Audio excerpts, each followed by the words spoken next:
In a world increasingly dependent on GPS and electronics, a quiet revolution is happening in the lab. Scientists at the University of Colorado Boulder have developed a quantum device that tracks motion in 3D using ultracold atoms and laser light. It's not science fiction, it's quantum interferometry. This technology could one day guide submarines, spacecraft, and autonomous vehicles without relying on satellites. Let's dive into how this groundbreaking sensor works and why it might redefine the future of navigation. Imagine navigating a submarine or a spacecraft without GPS, relying only on internal sensors. For decades, engineers have used electronic accelerometers and gyroscopes to track motion, but these classical devices drift and wear out over time. Now, in a remarkable breakthrough, researchers at CU Boulder have built a novel atom interferometer that can measure acceleration in all three spatial dimensions simultaneously. In a study published in Science Advances, the team cooled a cloud of rubidium atoms to near absolute zero and used laser light to split and recombine atomic wave packets, extracting a full three-dimensional acceleration vector from the resulting interference pattern. Traditional atom interferometers can only measure acceleration in a single dimension, but we live within a three-dimensional world, says Kendall Mailing, a CU Boulder graduate student on the team. To know where I'm going and to know where I've been, I need to track my acceleration in all three dimensions. This quantum device could one day help vehicles from submarines to self-driving cars navigate more precisely by providing drift-free, GPS-independent inertial guidance. At the heart of this technology lies the concept of interferometry, best known from light. A classic laser interferometer splits a beam of light into two identical paths and then recombines them. If the paths differ due to gravity, motion, or other effects, the two beams arrive slightly out of phase and produce an interference pattern.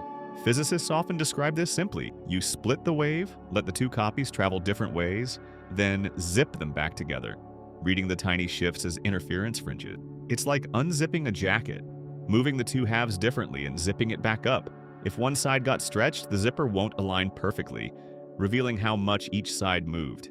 In an atom interferometer, the same principle applies, but with matter waves instead of light.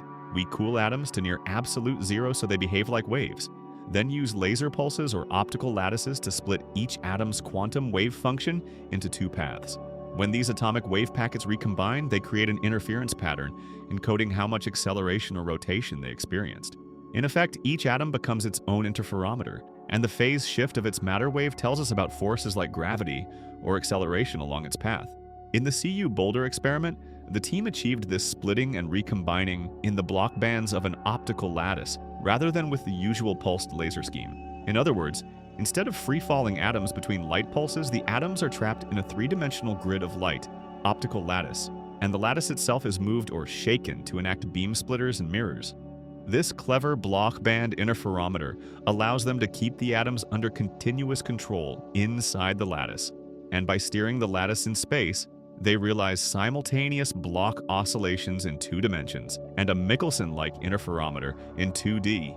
The result is a rich multi-channel output, 49 channels of momentum fringes, that encodes the vector acceleration of the device in a single experiment. To make all of this work, the CU Boulder team first creates a Bose-Einstein condensate of rubidium atoms. Laser cooling and evaporative cooling techniques slow the atoms to a few billionths of a degree above absolute zero.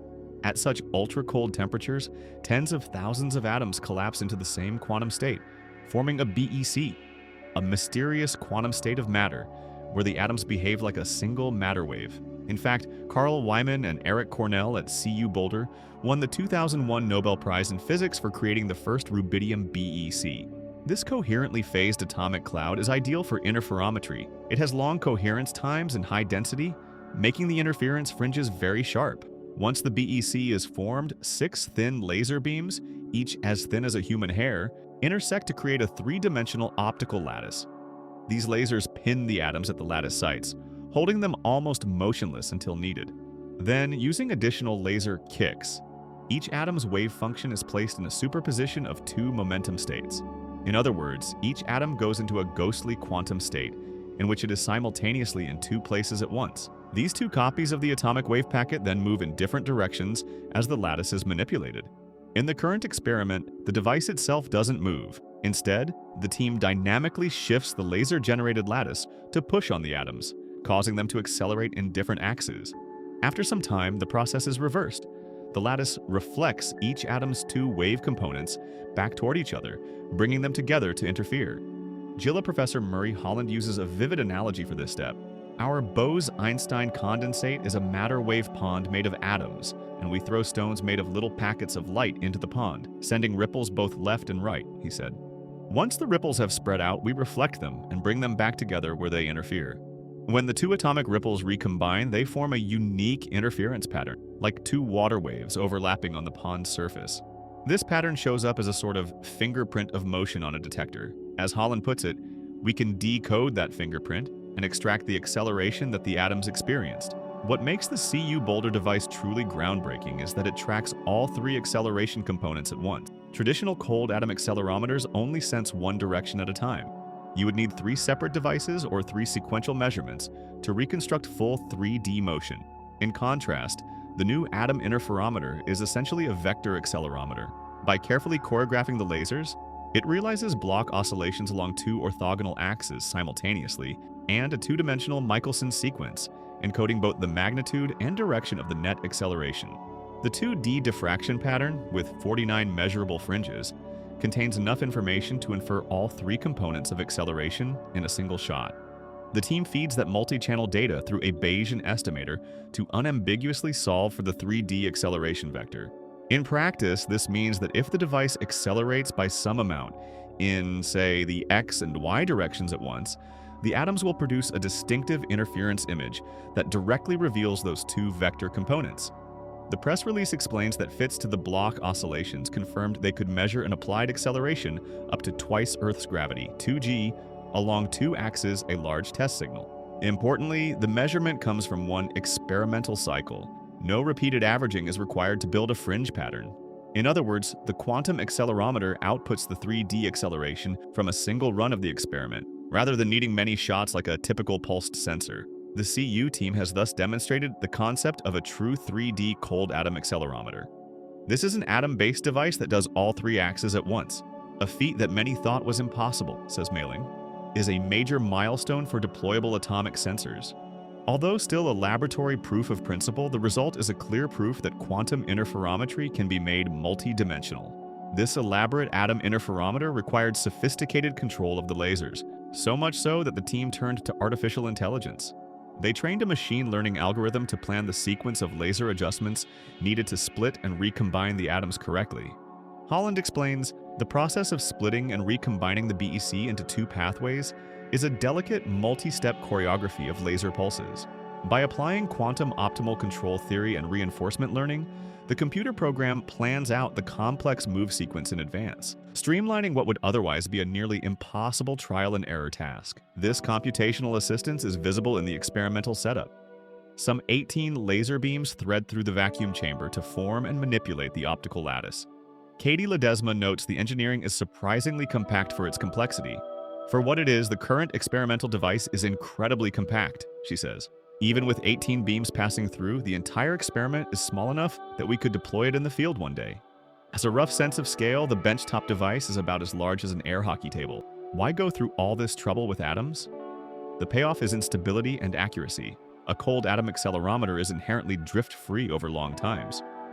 Classical MM's accelerometers suffer tiny biases and drifts due to temperature changes, mechanical wear, and aging of materials, which cause their calibration to creep over months or years. By contrast, atomic sensors reference fundamental physical constants, laser frequency, atomic mass, etc., so their scale factor is intrinsically fixed. The main advantage of an atomic accelerometer is negligible bias drift, allowing for stable long-term measurements, explain researchers Shuttle and Dumke.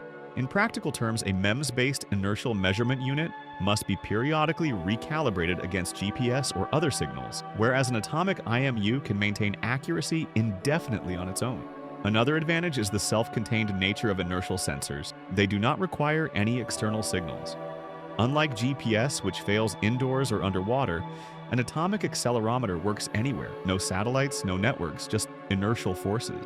Analog Devices notes that inertial sensors do not require external infrastructure, no satellite, no magnetic field, just inertia. Quantum accelerometers amplify this benefit. They are immune to magnetic or radio interference and can operate in hostile environments. NASA sees huge promise in this navigation without a signal capability, which is why it is funding the work through its Quantum Pathways Institute. In 2023, NASA awarded the CU Boulder team a $5.5 million grant to further develop the sensor technology. Of course, the current quantum accelerometer has limitations. It lives on a laboratory bench, requires ultra-high vacuum and complex laser cooling, and only makes discrete measurements. Each experimental shot takes seconds, first to produce the BEC and then to run the interferometer, so its measurement rate is very slow compared to a MEMS chip that outputs kilohertz updates. Moreover, its raw sensitivity is still modest. The team reports it can currently only measure accelerations that are several thousand times smaller than the force of Earth's gravity. In comparison, high-end classical accelerometers can detect tiny fractions of g continuously. In short, classical systems can do a lot better right now in terms of raw precision and speed. In sum, this atomic device trades off current performance for fundamental stability and future potential. It resists drift and doesn't need an external reference, major gains for navigation, but at present it is bulky and slower. The CU team is already working to improve it. They hope to increase its sensitivity many times over in the coming years through better lasers and optics. With further development, a quantum accelerometer could eventually match and exceed MM's performance, but this will require overcoming significant engineering challenges. This breakthrough builds on a half-century of quantum science. The very idea of manipulating ultracold atoms comes from the Nobel-winning work of Cornell and Wieman in 1995. In creating the first Bose-Einstein condensate in rubidium, they showed that atoms at billionth degree temperatures act as macroscopic matter waves. Those landmark experiments opened the door to precision measurements with ultra-cold matter. Since then, atomic interferometers have been used to measure gravity, test Einstein's equivalence principle, and even search for dark energy signatures. What CU Boulder has done is to extend this legacy by adding vector sensitivity to the atom interferometer toolbox. CU Boulder and Gila have a storied record in quantum physics. In addition to Cornell and Wieman's Nobel in 2001, Gila researchers also earned Nobels in 2005 for ultra-cold control. Colorado's physics program is consistently top-ranked and has served as an epicenter for quantum research in the Rocky Mountain region. The new vector accelerometer joins a lineup of atomic devices pioneered at Boulder, including atomic clocks, magnetometers, and gyroscopes. It also exemplifies the strategic push by agencies like NASA to invest in quantum technologies. The Quantum Pathways Institute grant is just one example of how government and industry are funding the next generation of quantum sensors for navigation and beyond. Looking forward, the implications of 3D quantum accelerometry are tantalizing. In the nearer term, one can envision autonomous vehicles carrying quantum IMUs to navigate tunnels, urban canyons, or off-world rovers on Mars where GPS is unavailable. A car equipped with a quantum sensor could track its motion without satellites, correcting for MEMS drift and improving long-haul precision. Under the oceans or underground, submarines and drones could use cold atom sensors to dead-reckon their position accurately for months without resurfacing. In spacecraft navigation, quantum accelerometers could revolutionize guidance and control. Deep space probes rely on onboard star trackers and ground-based tracking for course corrections, but future probes might carry their own high-precision inertial units. A quantum inertial navigation system, INS, could allow a spacecraft to navigate by the subtle gravitational fields of planets and asteroids or maintain orientation during long cruises, all without continuous radio links to Earth. NASA's interest in the CU Boulder device is precisely because of its potential for resilient, autonomous navigation in planetary exploration missions. Beyond practical navigation, vector quantum accelerometers could become powerful science tools. Arrays of such sensors might map minute variations in Earth's gravity field for geology or resource prospecting, or search for signatures of dark matter by looking for anomalous forces. Combined with other cold atom sensors, clocks, gyroscopes, gradiometers, they could test fundamental physics. For example, pushing the limits of the equivalence principle by comparing free fall of different quantum states. Some visionary proposals even imagine networks of entangled atomic sensors for gravity wave detection or geopositioning. As Dr. Holland notes, this work opens up a door. Finally, the concepts demonstrated here, Bloch band interferometry, AI-driven control, will inform future devices. Ongoing research seeks to miniaturize cold atom systems, For instance, microfabricated atom chips and compact vacuum systems. Over time, key components like lasers and vacuum technology will shrink. The CU Boulder team is optimistic. Ledesma points out that despite the complexity, the entire experiment is small enough that we could deploy it in the field one day. It is not unthinkable that a few decades hence, a quantum accelerometer could be built into a car or satellite, much like today's MEMS IMUs are. The CU Boulder experiment represents a bold step toward quantum-enabled navigation. By harnessing Bose-Einstein condensates, laser-driven lattices, and quantum interference, the researchers have shown that it is possible to measure motion as a full three-dimensional vector with an atom device. This achievement brings together fundamental quantum physics and cutting-edge engineering in a very concrete way. It is a reminder that atoms, which don't age and whose behavior is set by fundamental constants, can outperform gears and springs in the long run. There are still many hurdles: size, speed, sensitivity, but the promise is enormous. In the end, the CU Boulder Vector Accelerometer is not just a laboratory curiosity. It is a glimpse of where quantum sensing technology is heading, from benchtop demonstrations to real-world applications.